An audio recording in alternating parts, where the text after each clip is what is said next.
In 1886, when the Winchester boom was beginning, this part of what is Riverside County now was in possession of homesteaders and purchasers of railroad lands who had recently rescued it from sheepmen.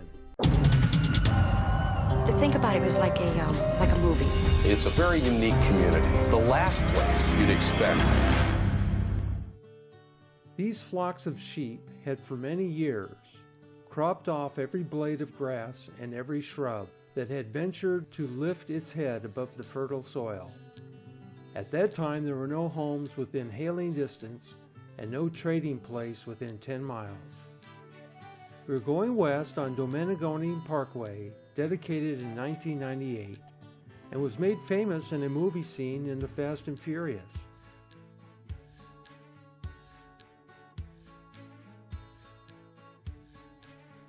Heading through the pleasant valley of Winchester, California. On our left to the south, beyond those hills, is Diamond Valley Lake, and that is where we are headed today.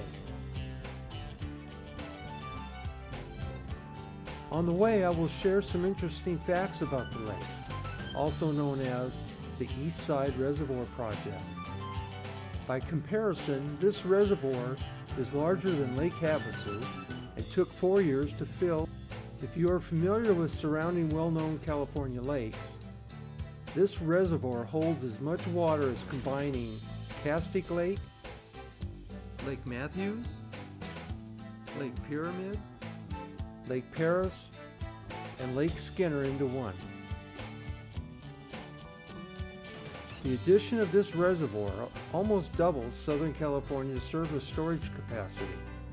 This reservoir contains 800,000 acre-feet, or 269 billion gallons of water. The water sources are the Colorado River aqueduct delivered through the San Diego Canal into the reservoir forebay. Water is pumped from the forebay into the reservoir by the pumping plants, 12 pumps at 5,000 horsepower each. Also from Silverwood Lake into the reservoir by gravity through a new 12-foot diameter, 45-mile inland feeder connecting with the new 9-mile Eastside pipeline. The reservoir surface area is 4,500 acres, 4.5 miles long, more than 2 miles wide, and 160 to 260 feet deep. This is the Domenigoni Brothers Ranch, as explained in Part 3 of this Winchester series.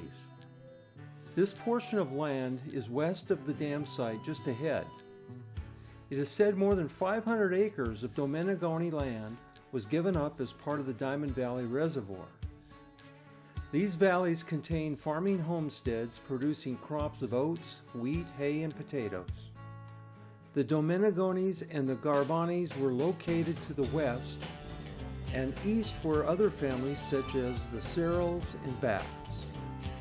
Let's take a look back at what it was like in the two valleys before the Diamond Valley Lake was built.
Idella and Oliver Searle moved to this house in Diamond Valley in 1893 after the birth of their first child.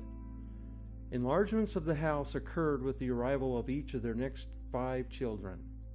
There were 9 children in all, 6 boys and 3 girls. Later, in the 60s, the Searle family became one of the largest dry land grain farming families in the area. Before irrigation water arrived, early settlers living in Diamond Valley were grain farmers, dependent on fall and winter rains to grow their barley and wheat. This crew of 17 men is taking a dinner break from threshing wheat. The steam engine shown powered the stationary threshing machine, which separated the grain from the straw. 26 horse teams and mules pulled this Searle-owned Holt harvester. The harvester cut a 22-foot wide swath of barley and threshed the grain, which was loaded into burlap sacks. A sack sewer closed each sack with 6 stitches and a tie-off. The 100-pound sacks were left on the ground for pickup. Horses and mules, numbering from 12 to 26 and pulling colossal grain harvesters, were jerk-lined by drivers who directed the lead team leader with a single leather line. This line was passed through the rings of the bridle bits of all the horses on the left side and was finally buckled into the bit of the left lead horse. A steady pull on the line and a "Gee-haw" by the driver would swing the team leader in a left-hand turn, and all the other teams followed in proper order. A series of light jerks signaled the leader to change his course to the right, forcing his workmates to move in that direction. And again the teams followed the leaders in the turn. Lead horses were jerk-line trained with a G-string, a short length of leather line firmly attached to the bridle bit in order to tighten the horse's head and make him obey the driver's steady pull or light jerks. 12-year-old Harry Oliver Searle and his team are taking 100-pound sacks of barley from a Diamond Valley field in 1906 to the Hemet train depot. 30 years later, Harry was elected mayor of Hemet and served an 8-year term, helping the city to weather a depression and World War II and establish its first community hospital. By 1914, trucks started replacing horses for carrying grain to markets.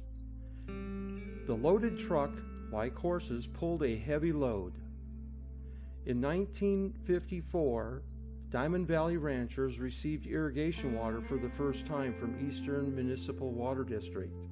After that, potatoes, onions, carrots, lettuce, and other garden vegetables replaced barley, oats, and wheat.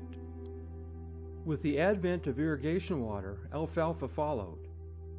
Alfalfa crops were harvested 6 or 7 times a year and shipped from the valley, first by train and later by truck.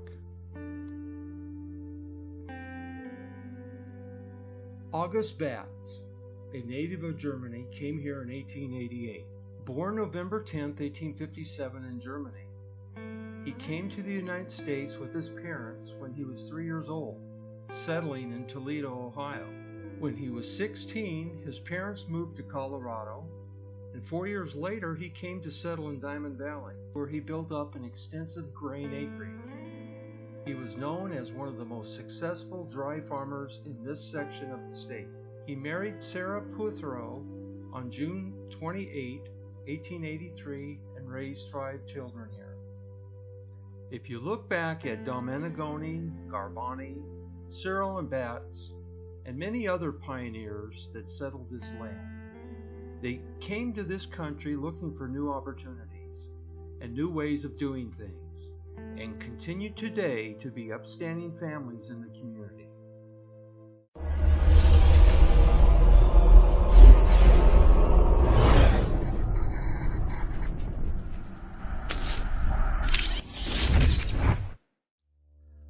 Okay, so come along as we go to the east side of Diamond Valley Lake to see the largest man-made reservoir in Southern California.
Huell Hauser of the television show California Gold was master of ceremonies for the dedication of Diamond Valley Lake in March 2000. During the dedication ceremony, the following poem was read, titled "The Spirit of the Lake" by Lori Van Arsdale, mayor of Hemet at the time. At the end of the day in the year 2021, as someone on the lake shores watching the setting sun, will the spirit of this lake rise up to tell the tale of the history of this valley that we all love so well? Will it whisper of the families that were early pioneers, or reflect upon the water that passed many thousand years, filled with mastodons and mammoths, camels and even sloths, and Native American Indians with battles won and lost? How will it express the feelings that farmers in this field, taking in all of the beauty that nature has to yield, yet knowing that he'll be moving soon and no longer will be there, this land that for generations has been a part of his family? Or will the spirit of the lake in an early morning fog conjure up for a lonely fisherman that lively dialogue between the team of paleontologists that were digging in the ground when they first discovered a mammoth's tusk just 17 feet down? Beneath these waters lie the hopes and dreams of so many gone before, whose lives have truly been enriched, having touched this valley floor. These stories of old must not be lost, as we know our lesson well, for it's up to us and the spirit of the lake to tell the tales.